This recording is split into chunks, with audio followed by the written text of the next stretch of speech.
그래서 이렇게 법전 위에 민법 그리고 사법기관 이런 여러 가지가 있습니다. 그래서 주로 민사소송은 지방 같은 경우 관찰사나 수령들이 맡았다. 그죠? 또 하나 조선시대 특징은 뭐냐면 사법기관이 행정기관과 모호했었다. 여기서 본 것처럼. 그래서 중앙사법기관은 사헌부, 의금부, 형조, 한성부, 장려원 이런 것들이 있었고요.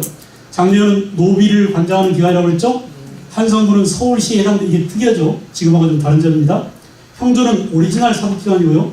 의금부는 양반들의 재판을 담당하는, 그러니까 반역죄나 모반죄 주로 이런 것들은 의금부에서 맡았어요.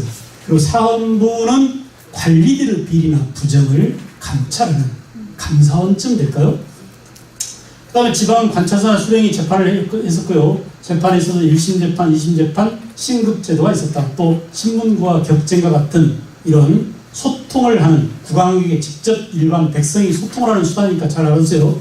신문도 격쟁 이런 것들이 있었다. 됐죠? 그 다음에 이제 향촌사회의 모습입니다. 조선의 그 시골 모습이에요. 시골. 우리가 향촌이라고 할 때 이 향의 의미는 뭐냐 하면 행정구역상 시골을 말해요. 행정구역상 무슨 군, 무슨 현, 이것을 향이라고 하고, 향의 상대적 개념이 뭘까요? 향의 상대적 개념이 뭘까요?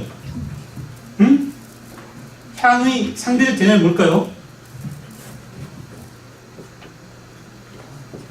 경이에요. 오케이? 그래서 경향신문 그러면 서울과 시골 모든 뉴스를 알려주겠습니다 라는 의미가 있는 겁니다. 됐을까요? 그래서 향은 뭐라고요? 향은 서울이 아닌 곳의 행정구역을 뭐라고? 향이라고 했다. 그리고 촌은 뭐야? 촌은 마을이에요. 마을. 동네입니다. 동네. 그죠? 그래서 자연 촌락을 이렇게 촌락이나 마을을 향촌이라고 해서 그 개념이 좀 명징해지죠? 더 구체돼가지고. 그래서 향은 상대적 개념이 경입니다. 경. 서울에 비해서. 촌의 상대적 개념은 뭘까요? 촌의 상대적 개념은? 산? 어?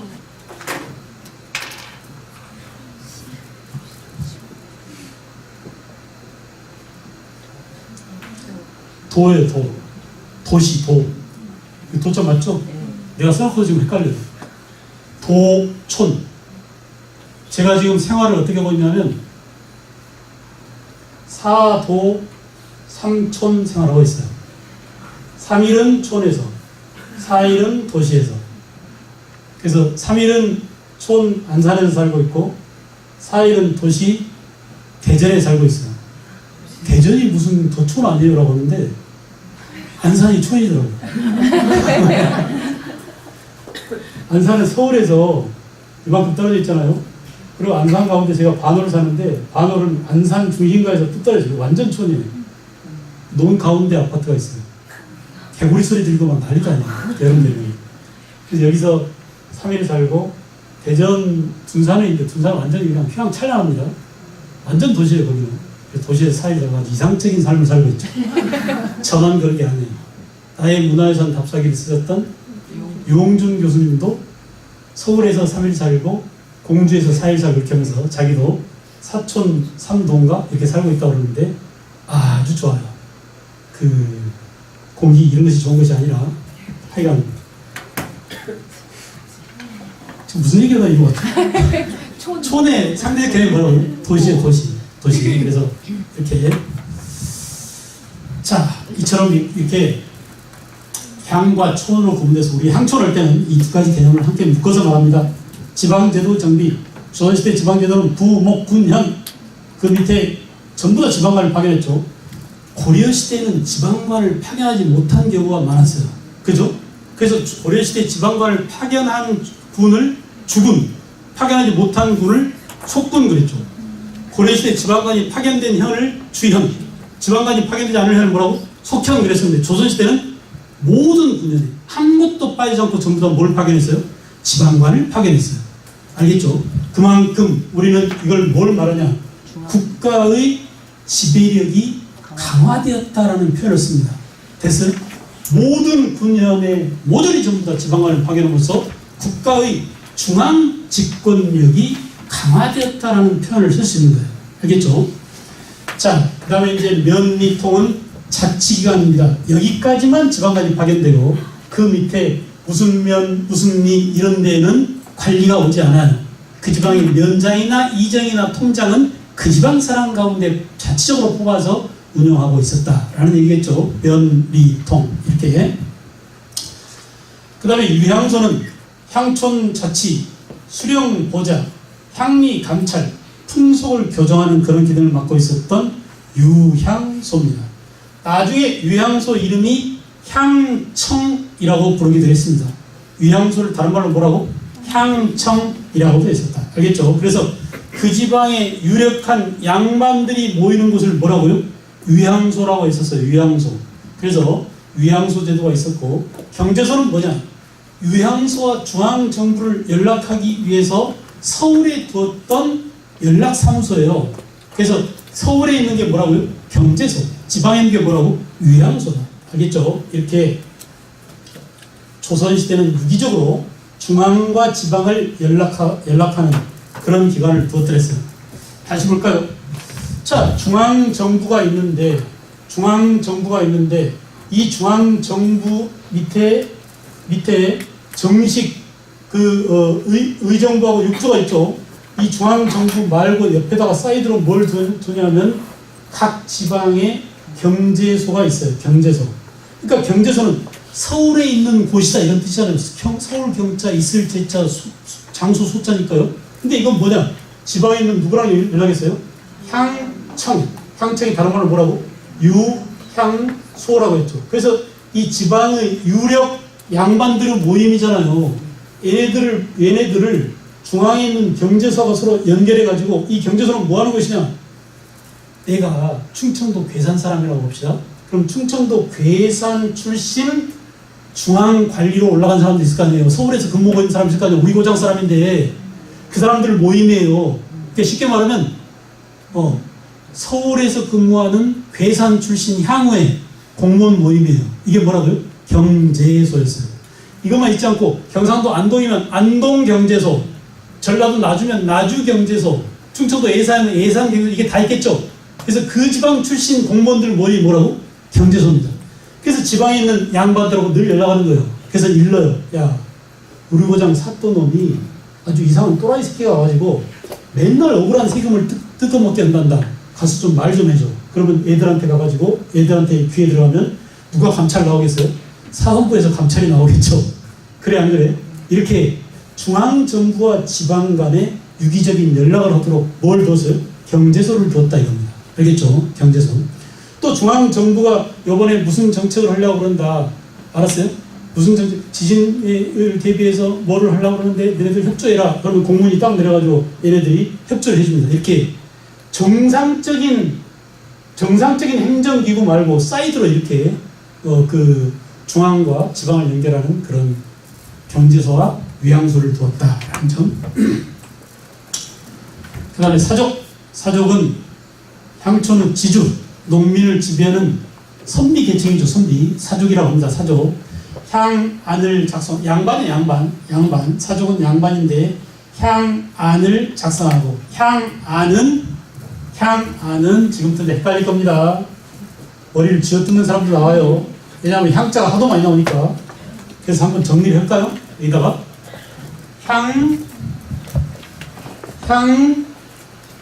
교가 있죠. 지방 관리학교예요. 방금 뭐가 나왔었죠? 향청이 나왔습니다. 향청은 뭐라고요? 유향소를 말한다. 유향소. 지방의 양반 모임이다라고 간략히 얘기하면 되겠습니다. 그죠? 자, 그리고 그 향청에 속한 양반들의 명단을 향안이라고 했어요. 오케이? 양반들이 뭐라고요? 명단입니다. 명단. 양반 명단. 그래서 이 명단에 들어가면 세금을 낼까요? 안 낼까요? 안 내잖아요. 그러니까 서로 여기 들어가려고 길을 쓰겠죠? 그죠? 그래서 이게 뭐예요? 곧바로 뭐가 돼요? 면세자 명단이 되기도 합니다. 향안. 그 다음에 여기 뭐가 나왔죠? 향규가 있죠. 향규는 뭐냐? 향규는 유향소의 규칙이에요, 규칙. 야, 우리 양반에 두고 왔으니까 회비 얼마씩 내? 우리들이 할 일은 뭐야? 이런 것들 정해놓은 게 뭐예요? 규칙이에요. 향규. 그죠? 자, 그 다음에 또 뭐가 있나요? 향교, 향청, 향안, 향규, 향약이 있어요. 향약.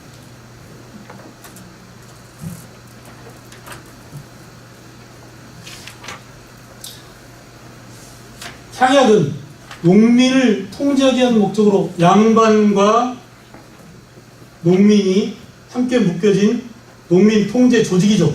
그죠? 향약. 그래서 이렇게 여러 가지 향자 들어간 것들이 많이 나오니까 헷갈리지 않도록 주의하시기 바랍니다. 향리는 뭐죠? 네? 지방 하급 관리를 말한다고 했어요. 하급 관리. 그래서 이렇게 여러 가지 나오면 헷갈리지 않게 한꺼번에 딱 정리해 보는 게 좋습니다. 그죠? 그죠? 더 헷갈리나요?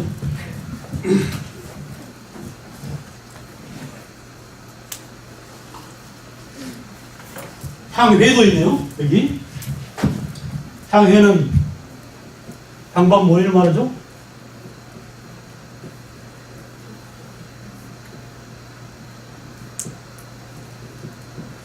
유향소 모임을 향회라고 했어요.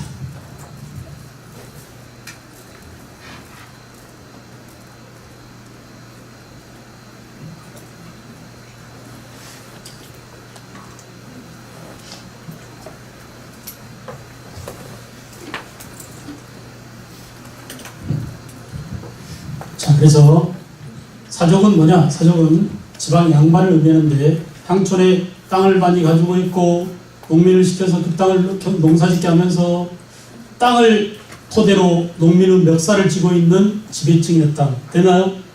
그래서 향안을 여기에 들어가가지고 양반 명단을 작성하고 자기네들끼리 모임의 원칙을 만들고 모임을 가지면서 지방민을 통제하고 있었다.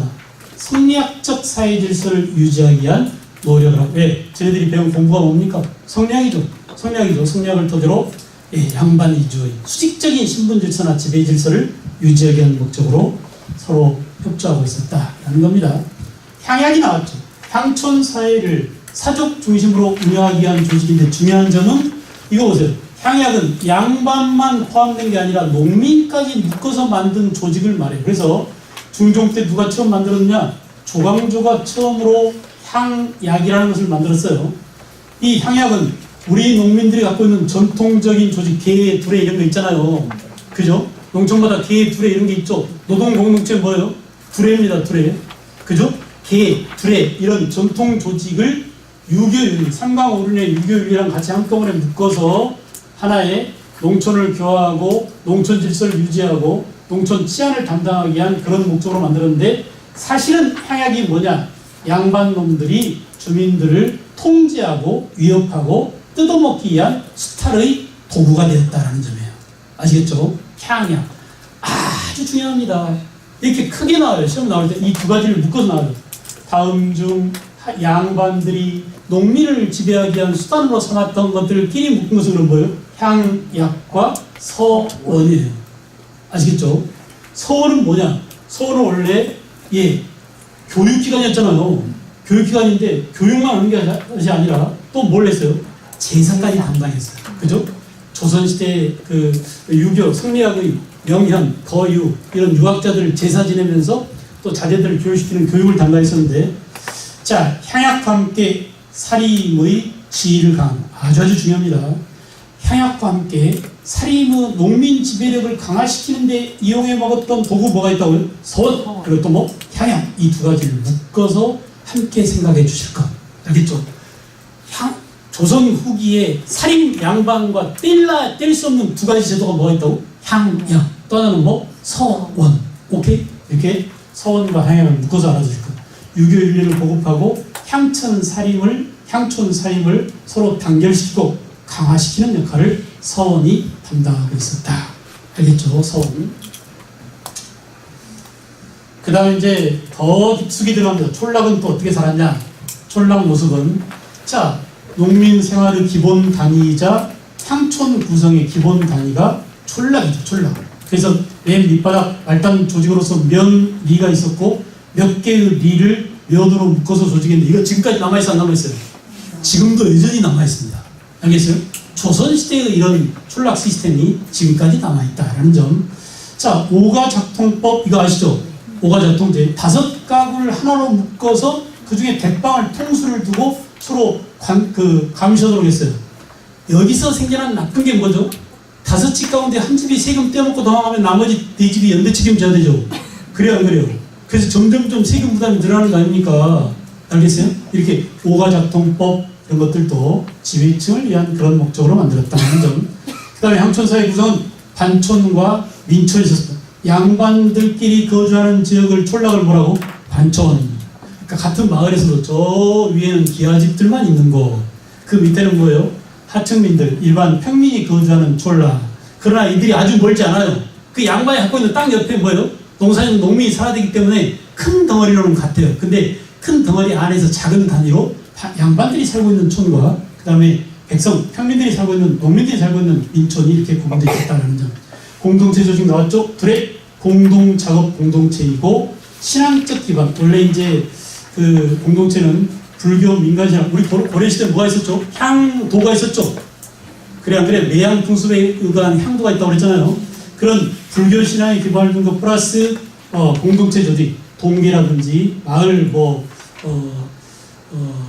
동갑계라든지 또는 여러 가지 계들이 있었어요. 형제계라든지 합계라든지 이런 계들이 있었는데 이런 공동체 조직이 있었다. 그 다음에 이제 연미제나 오가작통제를 통해서 촌락 주민에 대한 효율적 지배를 시도 뻔하게 보이는 내용이죠. 마찬가지고 그 다음에 민촌은 두세 개의 시족이 서로 인척권 시골 생각해보면 돼요. 여러분들이 지금도 시골 가면 되게 이런 모습으로 시골이 존재합니다. 아시겠나요? 지금 요즘도 이렇게 시골이 존재해요. 시골에 가면 되게 성씨가 두세 개가 지배적인 성씨가 많아요. 노씨는 노씨끼리 살고 방씨는 방씨끼리 살고 이렇게 시골은 여전히 그러죠. 이렇게 두세 개